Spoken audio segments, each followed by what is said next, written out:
Hello po! 6th day na nga and we have 3 setup again for today. Magkakalayo nga ang venue kaya hati kami into 2 theme. Yung isang setup ay sa Bamban kaya andun sina Papa Ni at kapatid ko. 4 naman kami nila Papa, Kuya and Ate na andito sa Angeles and kami naman ang sa dalawang setup na natitira. And our first setup nga is located at Camachiles Melencios Resort. Nakalimutan ko na kung pang ilang beses na namin dito, pero first time lang namin dito sa may mini function nila, sa may poolside. Akala ko ay function hall na may aircon lang ang meron sila dito.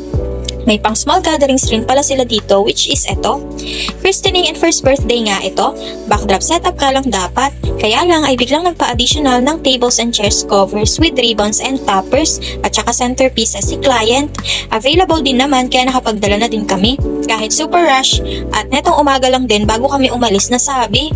Kami nga lang tatlo ni ate at kuya ang nag-setup, pero kasama namin si Papa kanina at hinatid lang kami. Pero tinulungan muna kami magbalot ng mga upuan tsaka lamesa bago siya umalis. Then umuwi na para isakay naman yung para sa last setup namin, na malapit lang naman sa amin. Inuna na namin ito kasi binyag ito at maaga ang start. Nakakapag-training na nga din si kuya habang nagsiset-up. Nakakapagtali na nga siya ng lobo sa backdrop. Ang bilis nga niyang matuto kasi willing kasi talaga siya. Konting practice pa nga at magagamay niya na yan. Mahaba-haba pa naman ang oras namin, kaya kahit medyo mabagal ang setup kasi si kuya ang nagtatali sa ibang part ay carry lang.